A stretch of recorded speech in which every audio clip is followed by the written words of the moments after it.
All right, let's talk about that weird, tingly feeling. You know the one. That strange sensation that millions of people are chasing online. We're going to dive deep and unpack the science that's finally starting to figure out what is actually happening inside our brains when we hear a whisper. So first things first, let's put a name to it. The official term is Autonomous Sensory Meridian Response, which is a mouthful, so everyone just calls it ASMR. And really, it's just a fancy way of describing that pleasurable, tingly feeling that usually starts on your head and kind of trickles down your spine, all set off by some really specific sounds or visuals. I'm guessing you've probably stumbled across these videos, right? Maybe late at night, scrolling through YouTube, and you just wonder, what is going on here?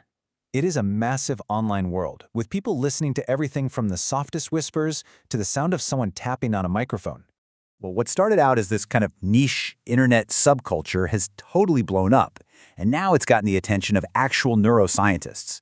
This isn't just some quirky internet trend anymore, no way. Researchers are getting serious about understanding the real, measurable effects these sounds have on our brains. And when you look at the world of ASMR, it is huge and incredibly specific.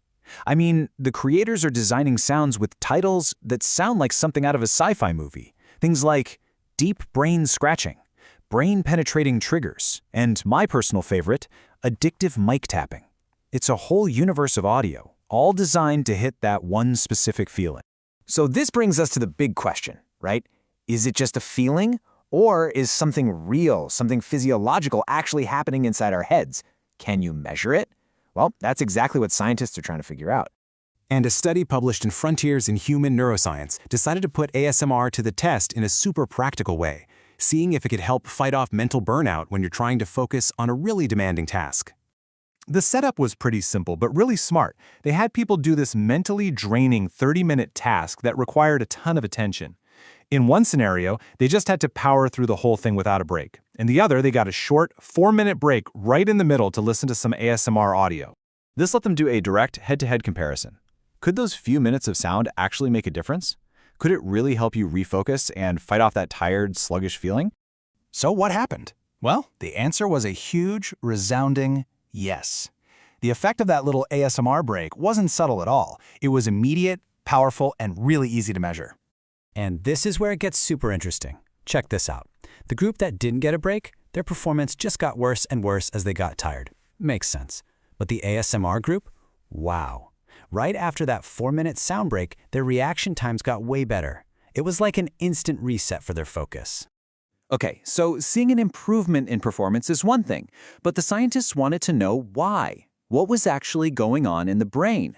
So they hooked the participants up to an EEG to literally watch their brain waves and see what ASMR was doing. And they found this incredible 3-part signature of recovery. First, the ASMR break turned down the volume on beta waves. Think of those as your mental strain waves. Second, it cranked up the alpha waves, which are linked to that feeling of being calm but still awake and relaxed. And finally, it tweaked the theta waves to fight off the brain signals that say, I'm drowsy. So in short, the brain literally became less stressed, more relaxed, and less tired, all in 4 minutes.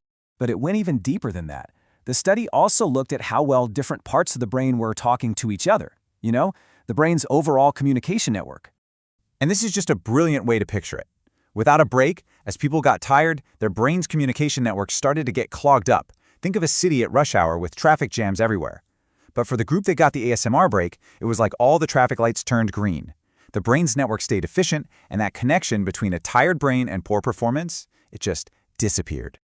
Okay, so fighting mental fatigue is amazing, but that's not all. Other studies are now finding a whole range of other potential benefits, which suggests ASMR's effects are actually pretty broad. Yeah, when you start putting all the research together, a really compelling picture emerges. We're seeing that ASMR can give you an immediate mood boost. Some studies are even linking it to gradual improvements in long-term memory. And, of course, what a lot of people use it for. It can help you fall asleep by encouraging those calming brainwaves. So what this all means is that we're seeing a huge shift in how we think about ASMR. What was once brushed off as just a weird internet thing is now being looked at as a serious, legitimate tool for managing our mental and cognitive health. And this is where it gets really exciting.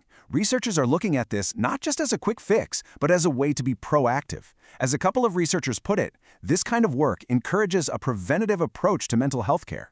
Basically, using simple, accessible tools like sound to stay healthy before you get burnt out. So the big takeaway here is that the evidence is piling up. That tingling sensation, it's more than just a feeling.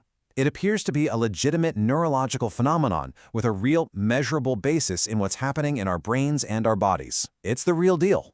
And that leaves us with a pretty provocative thought to end on. As we learn more about how simple sounds can have such a profound effect on our brain, you have to wonder, right? Could sound in all its different forms become a key part of how we all take care of our own minds in the future?